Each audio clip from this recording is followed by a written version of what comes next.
I had calculus homework, and I thought about it every single day. So naturally, I played video games instead. That's all I did, and it killed me inside. Because every time I procrastinated, I was straying away further from who I wanted to be. Today I'm very productive. I am on top of things.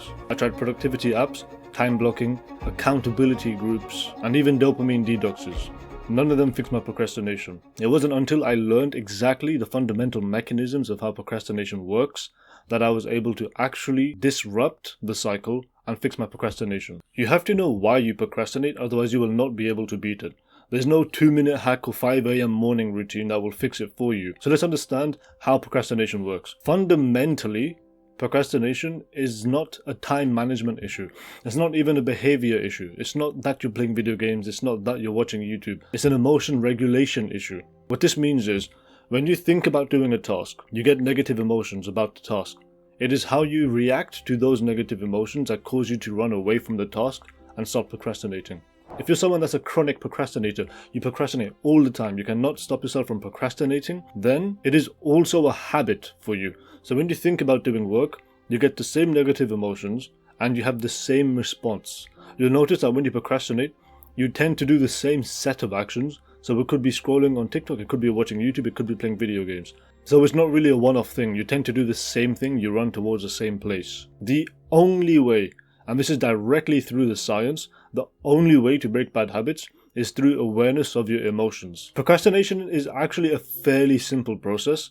What is difficult is building the skills to overcome procrastination. There's a few different skills, and mental awareness, emotional awareness, is one of them. So let's start with how to develop emotional awareness and what good emotional awareness looks like. So what good emotional awareness looks like, you can explain and articulate clearly the nuanced emotions, multiple emotions, that you feel in any given moment, why you feel it, and strangely, where in your body that you feel it. Bad emotional awareness looks like this. The most that you can say if I were to ask how are you feeling is good, bad, angry, stressed. And that's about it. So by the mind's nature, it is not transparent. What I mean by that, the emotions, thoughts and beliefs that you have that are causing you to do a behavior are not readily available for you to detect. So whatever emotions, thoughts and beliefs that you are currently experiencing, you will not really know what you are experiencing in a moment. But the thing is, in the brain, the emotional circuitry is running 24/7. It is always active. Repressed emotions are not dormant emotions. Repressed, unprocessed emotions remain active in the brain 24/7. So even if you are not able to detect your emotions, that doesn't to any capacity reduce the effect that the emotions have on you. In fact, it increases the intensity of the emotion. So to sum up, if you are not aware of your emotions and thoughts, you cannot control and challenge them. So you have to understand that if you are unable to detect your emotions and thoughts, you will not be able to break the habit of procrastination because you won't be able to process your emotions and you won't be able to challenge the thoughts and feelings that cause you to procrastinate. So the way to develop emotional awareness is actually incredibly simple. You need to ask yourself multiple times throughout the day, especially if you have low emotional awareness, multiple times throughout the day, ideally with pen and paper, but it's not really necessary. What am I feeling right now? So ask yourself, what am I feeling right now? Over and over again, ideally with pen and paper. Write down whatever emotions come up and if you have any unusual physical sensations. If your answer is good or bad, try to dig in a little bit deeper into what you feel. There is one extremely useful tip for this, which is to use something called an emotions wheel. This here is an emotions wheel. What you should do, start from the inside and try to work your way out. Try to identify and label whatever emotion that you are feeling right now. Studies indicate that using pen and paper will increase the amount of focus that you have on any given task. When you increase the focus on something that is pretty difficult, such as developing emotional awareness, you will make quicker progress faster. You will be able to arrive at an answer of what you feel like much quicker.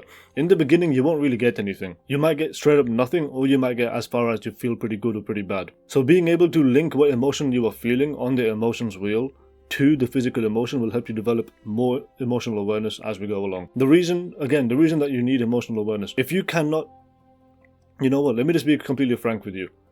I can tell you what you are thinking, why you are thinking this. I can tell you all the answers. It will not help you if you do not have emotional awareness. The neuroscience does not support it. The neuroscience does not support it. You have to be able to experience and detect your own emotions and thoughts by yourself. All I can do is help you guide on how to build emotional awareness. If you do not build emotional awareness, you can watch literally thousands of hours of lectures, podcasts. You won't make any progress.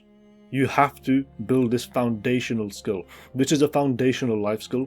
You need to build it, otherwise your emotions will control you for the rest of your life. So this should take a few days to a week until you can answer on the emotions wheel what emotion that you are feeling fairly consistently. It's important to keep in mind that the progress will look kind of like this. It will start almost nothing and then it will break through. It will go straight up and then it will kind of flatline again. It's because of the neuroscience behind the process. If you're not interested in the neuroscience behind it, just skip by 20 seconds. What happens is that the emotional highways in your brain, so the neural pathways in your brain for emotional awareness, actually occur right in the middle. So between the hemispheres of the brain, there is a center called the corpus callosum. The corpus callosum allows information to transfer between the left and right hemisphere. From asking, what am I feeling right now? Your neurons are kind of like slowly getting closer together as you focus with pen and paper. And then eventually they'll connect. And then you'll feel a whole rush of emotions. And that is why the progress is very, very non-linear. Once you've developed some decent awareness over your emotions, there's one more thing to keep in mind. And this is very, very important. Do not just label the emotions. Allow yourself to experience the emotions. Now that you are somewhat aware of your emotions and the information that they are telling you, we can start to go further into it and look at how the emotions are affecting your thinking. Once we can look at how it is affecting your thinking, we can challenge those thoughts and reframe them. What this does, this reduces the resistance to start the task. Because if you're a chronic procrastinator, you have a lot of resistance to start a task. You find yourself unable to start even when you want to. For someone else, starting to study might be just like overcoming a speed hump. For you, it is like moving a mountain. So we reduce the resistance, and the way that we do that is from reframing the thought. So your brain didn't just produce, I don't want to study. It produced a very specific prediction about how the task is going to go. For example, this won't be enough, it will be subpar, it's not worth the effort, or it's just very overwhelming. So your emotions are information. And you'll find that the thoughts that you get from the emotions fall into the following categories. The first category is what I call return on investment.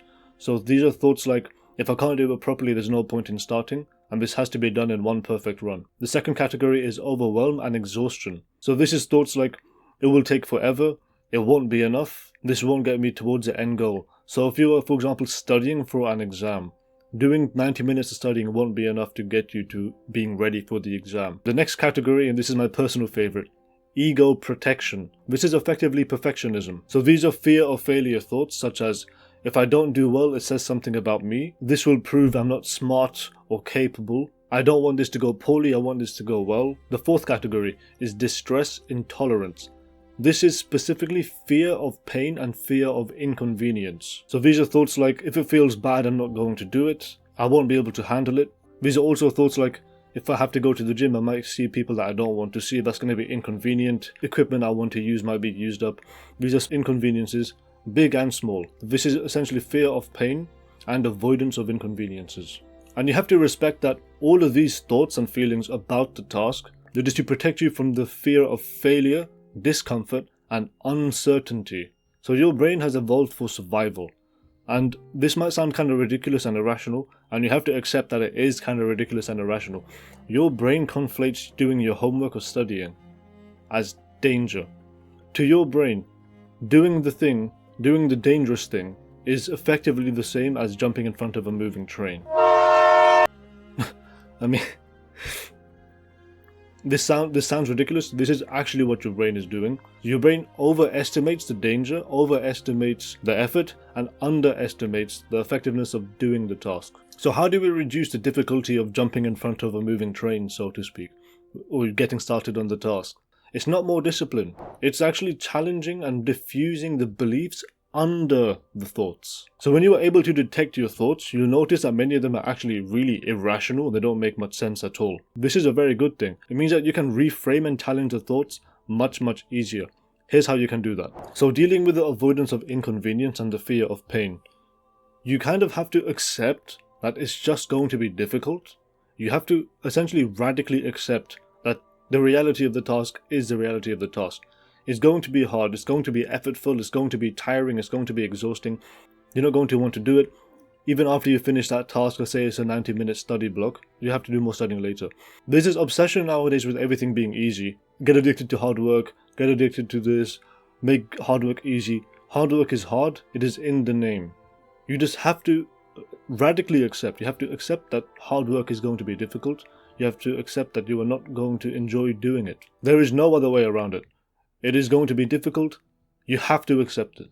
I repeat this over and over again in multiple of my videos because it is so important. This increases your distress tolerance. The next thing is to understand that it is fine to do things that are not enough. So when a task feels overwhelming or it feels like it's not going to be enough to get you towards the end. So again, 90 minutes of studying isn't going to make you prepared for an exam. It's like 5% of it. You got to notice, again, emotional awareness. Your brain does this really interesting thing. When you feel like you have too much to do, when you feel overwhelmed, instead of your brain saying, okay, let's take it one step at a time, your brain just says, let's just not do any of it. For whatever reason, your brain literally believes 0% is better than 5%. Does that make any sense to you? You cannot challenge these thoughts and beliefs if you are not able to experience them inside your own head. It is how habit circuitry works, is what the neuroscience says. You have to do this, you have to be aware of it. 5% is better than 0%. Do things that are not enough, and you will start to make far more progress. Treat it like a staircase. You don't go right from the bottom to the top. You take one step at a time, and eventually you'll get to the end. I have a rigorous video on perfectionism. Quite frankly, I can't fit all of that into this one video. So really, if you are struggling from perfectionism, I highly suggest that you watch that video. It is comprehensive, it goes through everything. It is the only video that you need to fix perfectionism. I am telling you, it is all you need. Everyone else who goes on about perfectionism either doesn't struggle from perfectionism or still struggles from perfectionism. I actually overcame my perfectionism. I beat it. Gone. Done and dusted. My perfectionism is gone. In that video I teach you how. And the fear of failure and the fear of uncertainty. In the book The 4-Hour Workweek by Tim Ferriss, he says that humans are so intolerant of uncertainty that we would rather be unhappy than deal with uncertainty. If the thing that you are doing is trying to get an A on an exam or trying to start a business, these things are inherently uncertain. The philosophy of Stoicism teaches us to only focus on the things that you can control, which is your inputs. So you're studying, how do you study, blah blah blah blah. What things will you do to get the business rolling? It teaches you to detach from the outcome. Buddhism teaches you to focus on the inputs and detach from the outcome. Traditional yoga teaches you to focus on the inputs and detach from the outcome. Philosophies from all around the world emphasize focus on what you can do and detach from the outcome. A thing that people have some trouble with in my experience is that they think that mistakes are bad, mistakes are harmful, fear is bad. School teaches this to us. Mistakes, failure, these are all parts of life. If it happens, it happens. If it doesn't happen, it happens. There's really nothing that you can do about it. So ultimately, there's really nothing that you can do about it other than just try your best. And you have to, again, radically accept that. The sooner that you accept it, the sooner you align your expectations with reality, or ideally ditch your expectations, the faster you'll make progress. So to summarize this section, diffusing the beliefs actually goes from looking at what is driving the thoughts, such as it won't be enough, it is too difficult, it's too overwhelming. What beliefs and emotions are underlying them and challenging those beliefs. The beliefs are usually things like, if something is overwhelming, it is better to just not do any of it at all. So you reframe that by saying even 10%, even 5% is better than doing nothing at all. The next tip, and this makes everything much easier, you don't really need to do this, but personally I find it helps, is physical relaxation. Chances are if you are a chronic procrastinator, you are incredibly stressed. I mean, you are mega stressed. You are chronically stressed as well. Having extremely high stress levels makes it very difficult for you to start doing the task. It makes it difficult for you to exit survival mode. So here's some psychiatry on how you can de-stress. There is something called the sympathetic nervous system, which is a fight and flight response. And then the opposite of that, which is rest and digest, is called parasympathetic nervous system. When fight or flight is active, the rest and digest kicks in to make you physically relaxed. It acts like a balancing force. So the way to physically relax is to activate the sympathetic nervous system, the fight or flight, so hard that the parasympathetic nervous system has to kick in. So how do you do this? Run as hard as you can for 1 minute. If you don't want to do that, do 20 jumping jacks, for example. So just do any form of exercise really hard for around a minute, 30 seconds to a minute, and then you'll notice that you start to feel really physically relaxed afterwards. The most I have procrastinated in the last 2 months was 5 minutes. That is insane. That is completely insane. It shouldn't be possible. And yet here I am. I have insomnia, I have PTSD, I haven't been able to sleep properly for most of my life. Like, I shouldn't be where I am today. I shouldn't be able to not procrastinate. And this stuff works so well. This is how I made the changes. It was through developing emotional awareness, being able to detect what emotions and thoughts were happening inside my head when I went to start doing the thing. And then I tried to challenge and reframe those thoughts and the underlying beliefs below the thoughts that caused me to have the thoughts and emotions about the thing in the first place. Then it was from reframing that the difficulty to start the task had decreased and it became easier to start.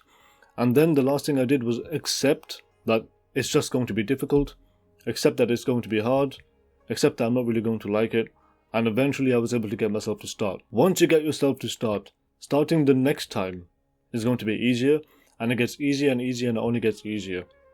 I like to call this greasing the groove, but what it really is, you're just building new habits. And over time, and with practice, you will stop being a chronic procrastinator. So at random points throughout the day, ask yourself, what am I feeling right now? The reason why we do this is so that when you think about starting the task, then you ask yourself, what am I feeling right now? Because then you can finally detect what thoughts and emotions are stopping you from doing the thing. But you shouldn't try to start doing that right now, especially if you have low emotional awareness, because it's like going to the boss fight when you're completely unprepared. The boss fight is the thing that you are procrastinating on. So what you should do is develop some emotional awareness until you can say what emotion you are feeling on the emotions wheel fairly easily, and then kind of trudge your way with pretty great difficulty to try to start to do the thing. And when you want to start doing the thing, then you notice that all of these emotions and thoughts are coming up that are stopping you from doing the thing. Write it down. Write that down. It's really important that you write it down. It allows you to snapshot what you were feeling and what you were thinking. Once you can do that, then you can start working on rewiring that. If you enjoyed today's lecture, please leave a like and subscribe. If you want to work with me one-on-one, I do free 30-minute calls just to help you out personally. See you later.